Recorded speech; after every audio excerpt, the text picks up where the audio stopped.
Hello, my name is Jason with Drive to Win 13. This is going to be a little bit different kind of video today because normally when I do a video, I will be working in that industry for quite some time, giving you guys all the information that I acquire. However, in this video, today is my first day.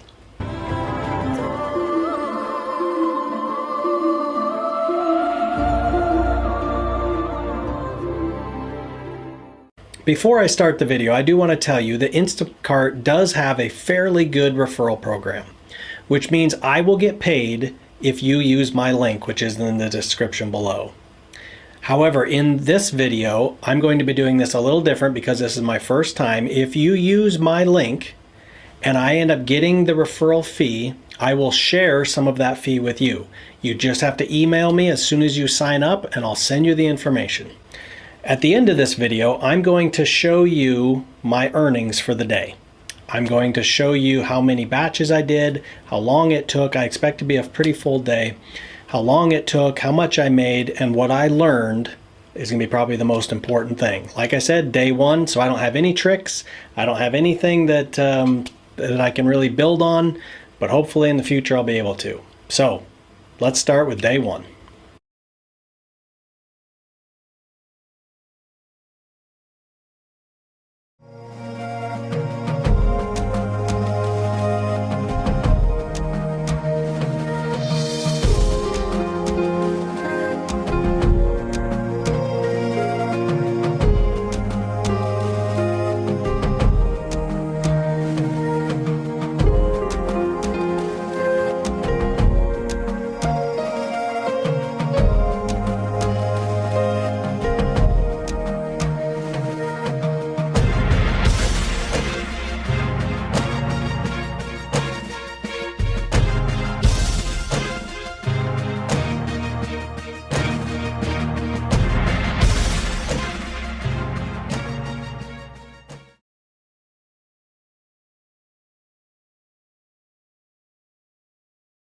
Okay, so now that I have accepted the order, it is time to start the shop.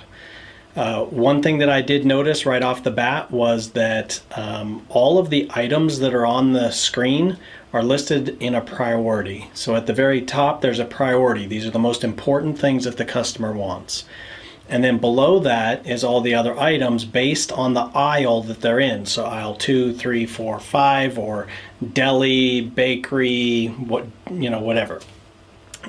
So it's really, really important when you're going through this to kind of visualize how you want to do your shop. When you walk in the building, if you're in the deli section, you might want to start there. I noticed right away that one thing that I wanted to do was get all of my meats and all my cold stuff at the very end, ice cream and stuff like that. So I kind of just did a quick scan through, see what I'm getting, and then I start. Get all of the stuff and then do that at the very end. You are supposed to wear gloves, which obviously I am not, but once you get the items, you put them in the bag and you mark the quantity or the weight and the quantity, and then you mark it off, and then it removes it from your list. In this example, I have two different kinds of hamburger buns that the package looks the same. If you scan the item and it is not the right one, it'll instantly come up and tell you that it is not right and what is different about them. Once you find the right one, you scan it, move on to the next one. Now, one thing that is quite interesting is if you can't find an item, which right now there's a lot of items out of stock, if you can't find an item, they have the ability to do replacement items. You can also text the customer and let them know, hey, I can't find the item. Sometimes they give you a suggestion and say, okay, well, how about this brand, or don't worry about it, or whatever. You want to find a replacement item because that overall changes your amount you pay if you have to refund. If, however, you can't find a replacement item, the customer says, never mind, I don't want that item, then you can just select refund and it takes it off the list.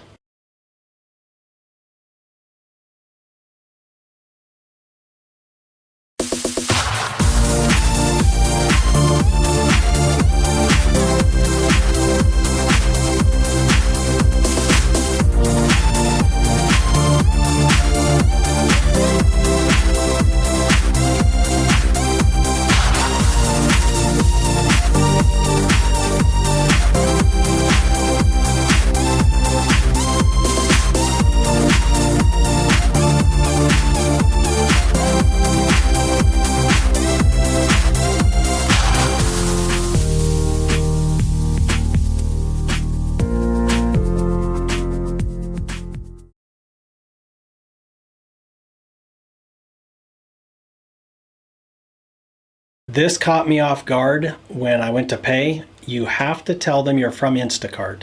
There are two different ways you can pay. You can pay with your green card that they send you, or they can do an online pay. When you arrive at the store, it will actually come up and tell you which one it is. It'll either come up and say online pay and give you the information there, or it won't say anything, which means it is your card. And then also make sure you keep your receipt. Do not give that to the customer. I have another video I made on bags, and I used my same bag that I use in that video for Instacart, and it works super fantastic.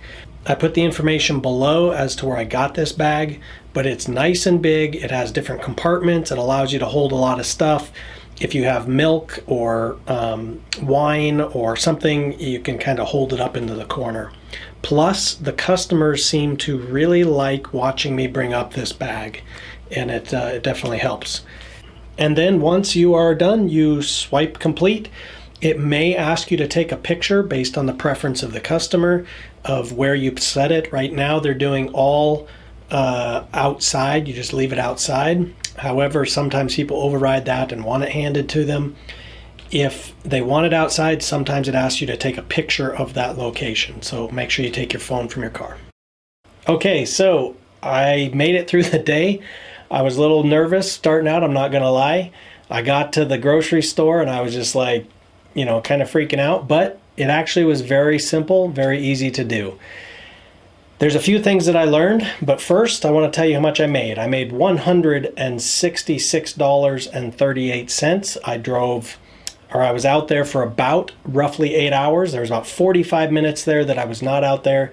So pretty much 7 hours is what I did. I drove 53 miles, which is much less than an Uber ride or any other trips that I've taken. So that was good.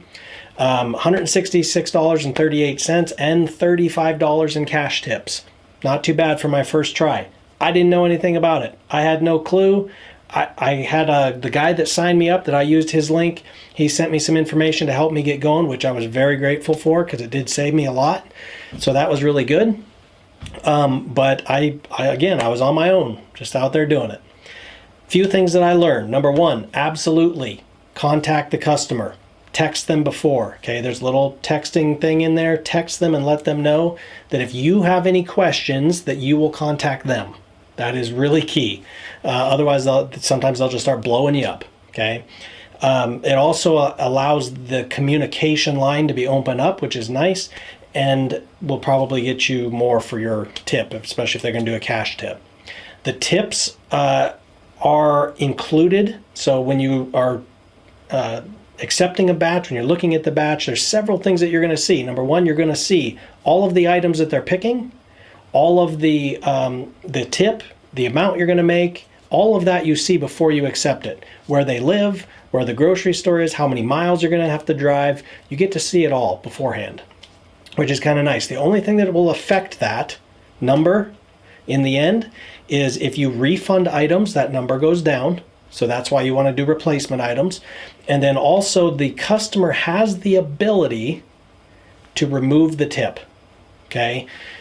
I haven't had it happen. I did 5 orders today. They were all fine, but they have I think 3 days or something like that they could actually remove that tip from you. I've heard of that happening before, but we'll just have to see how it goes. I tried to build a rapport with my customers so that they were pretty happy with my service, okay? The other thing that I really learned was that you want to make sure you get all of your cold items at the end. Okay, there was a time I was following the little list and I went and got ice cream, and then I was walking around the store for like 30 minutes with this ice cream. By the end, I was like, that's not good. So I actually went and put it back and got a different one. Just don't tell anybody I did that. But anyway, so when it comes down to it, it's fairly simple. I definitely recommend it. It's really pretty fun. It's kind of a nice change of pace. If you use my code, don't forget, in the description below is my code. I'm going to share the amount of money I get with you. Again, if you're a current driver, please leave some comments below. If you have any questions, leave comments below, because I want to be able to get a dialogue with several of you so that we can kind of learn off each other. Like I said, this is my first day. I plan on blowing it up. I plan on making sure that I can maximize the profits, figure out all the little tricks. So if you have some, please let me know. I'll put them in my videos and we'll go from there.